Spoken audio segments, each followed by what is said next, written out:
Imagine this. You and your closest friends are out in the middle of nowhere. No cell signal, no help for miles, just one old wooden cabin and the endless silent forest. You think you're alone, but as night falls, you start hearing footsteps outside. Then laughter. Not the happy kind of laughter, but the kind that crawls under your skin, the kind that makes you want to run, but there's nowhere to go. And when you finally look out the window, you see them. The Last Cabin, Chapter 1, Arrival. You ever notice how, sometimes, the worst nights of your life start out completely normal? That's exactly how it was for Emma, Liam, Chloe, Ben, and Harper. 5 friends, 5 completely different personalities, and one really, really bad idea. Liam was the one who planned the whole trip. He's the kind of guy who thinks he's the leader, always confident, always cracking jokes, always trying to keep the group together. To him, this wasn't just a weekend away. It was an adventure. No Wi-Fi, no phones, no stress, just us, nature, and a ton of beer. That was his pitch, and somehow he convinced the others to go along with it. Emma, that's Liam's girlfriend, wasn't so sure. She's careful, observant, the kind of person who notices the small details that everyone else misses. And right from the start, she had a bad feeling about this trip. "Liam, are you sure about this place? It's really far out, and the reviews online were, well, there weren't any." Liam laughed it off. "Exactly, that's what makes it an adventure." Then there's Chloe, Emma's best friend since childhood. Chloe's bubbly, funny, always looking for the silver lining. She said yes to the trip just to spend time with everyone, especially Harper, her cousin, who's a little shy and anxious, but sweet. Ben, well, Ben is the wild card. He's sarcastic, doesn't believe in anything supernatural, and he loves making jokes at everyone's expense. He tagged along because, as he put it, "I'd rather die of boredom in the woods than sit at home watching Netflix alone." Oh, the irony. The drive took almost 4 hours. At first, it was fun. Music blasting, everyone singing along, passing snacks around. The sun was bright, the sky was clear. It felt like a road trip in one of those cheesy summer movies. But as the miles passed, the road began to change. Pavement turned to gravel. Gravel turned to dirt. The trees grew taller, denser, their branches twisting like skeletal hands reaching for the sky. The laughter in the car slowly faded.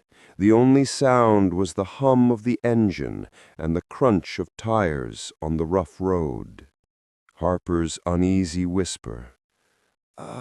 Guys, are we sure this is the right way? My GPS stopped working like 20 minutes ago." Liam, still grinning, waved it off. "Relax, I printed out the directions. Who even uses GPS anymore?" Emma shot him a look. Emma muttered under her breath, "Literally everyone, Liam." Ben chuckled. "Wow, printed directions. What year is this, 1998? As the sun dipped lower, the air grew colder. A thin mist began creeping between the trees, making it hard to see more than a few feet ahead. The road narrowed, twisting and turning like it didn't want them to find where they were going. Harper's uneasy voice. "Guys, are we sure this is the right way? My GPS stopped working like 20 minutes ago." Liam, still grinning, waved it off. "Relax! I printed out the directions. Who even uses GPS anymore?" Emma shot him a look. Emma muttered under her breath, "Literally everyone, Liam." Ben chuckled. "Wow, printed directions. What year is this? 1998? Finally, after what felt like forever, they reached a clearing. And there it was. The cabin. It stood alone at the center of the clearing, surrounded by towering pines that blocked out most of the remaining daylight. The structure was old, very old. The wood was dark and weathered. The porch light flickered. Chapter 2. The First Sign. You know how sometimes the smallest sound can make your heart stop? That's how it began. They were halfway through a game of cards when Emma heard it. A faint, sharp crunch, like someone stepping on dry leaves right outside the cabin. She froze. Her card slipped from her hand and fluttered to the floor. Emma, whispering, "Wait, did you guys hear that?" The others paused, listening. Nothing. Then, again. Crunch. Liam glanced toward the door, frowning. "Probably a deer, maybe a raccoon." Ben smirked. "Or Bigfoot, or, the ghost of some creepy lumberjack who died out here." Chloe groaned. "Ben, not funny." The group laughed nervously, trying to shake it off. But Emma couldn't. Her gut was screaming that something wasn't right. She slowly stood and walked toward the window. The glass was cold against her fingertips as she leaned closer, squinting into the dark. The forest stared back, black and endless.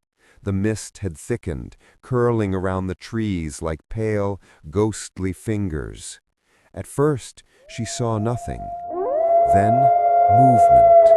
A shadow, darting between the trees. Emma's breath caught. "Emma!" Urgent whisper. "There's someone out there!" The others rushed to the window, crowding around her. But by the time they looked, the shadow was gone. Ben grabbed a flashlight and swung it toward the trees. The beam caught only mist and branches swaying gently. Ben, trying to sound confident. "See? Nothing there! Probably just your imagination." Emma glared at him. "I know what I saw!" The moment stretched, tense and silent.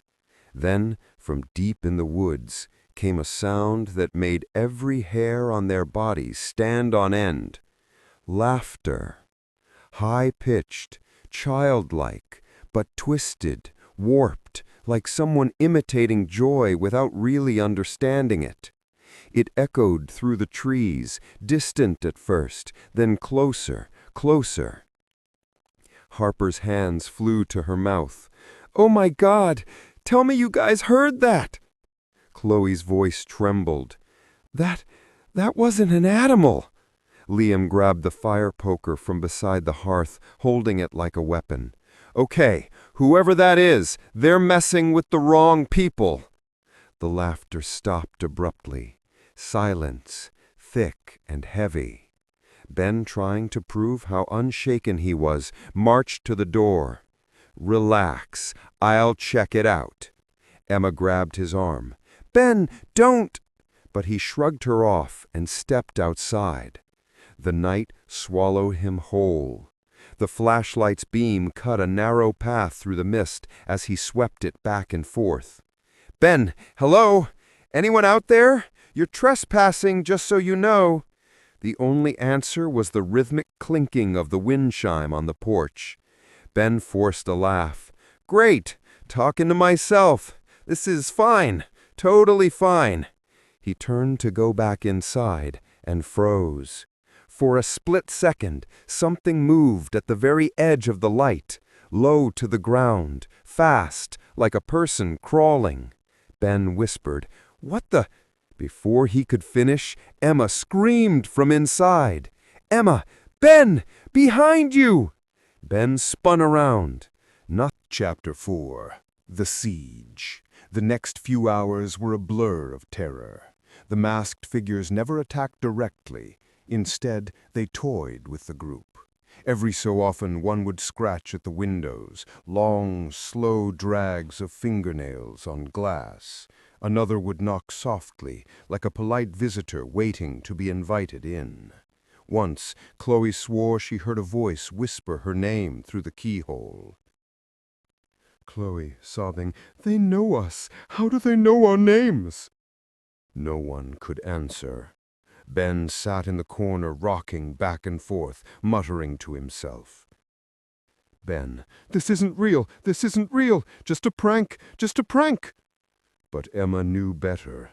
Something about this was too organized, too deliberate. That's when Harper noticed the mural above the fireplace.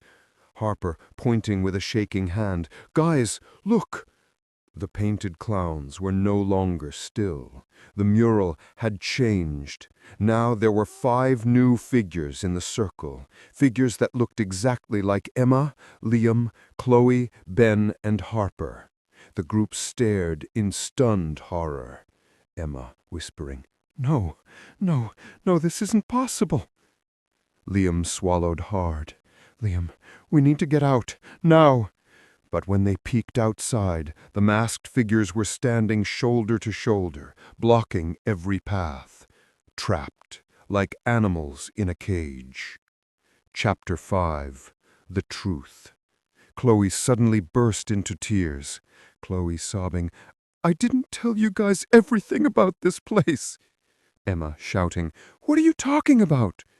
Chloe explained through gasps that weeks ago she had read an old article about these woods, about a cult that lived here decades ago. They believed in a ritual called the Last Laugh. According to legend, they would hunt outsiders, terrorizing them through the night, and when dawn came, they would sacrifice them inside a cabin just like this one.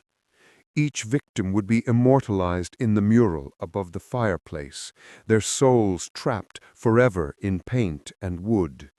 Chloe whispered, "The cabin, it's not just a building, it's part of the ritual." Emma's stomach churned. "Emma, you mean we're next?"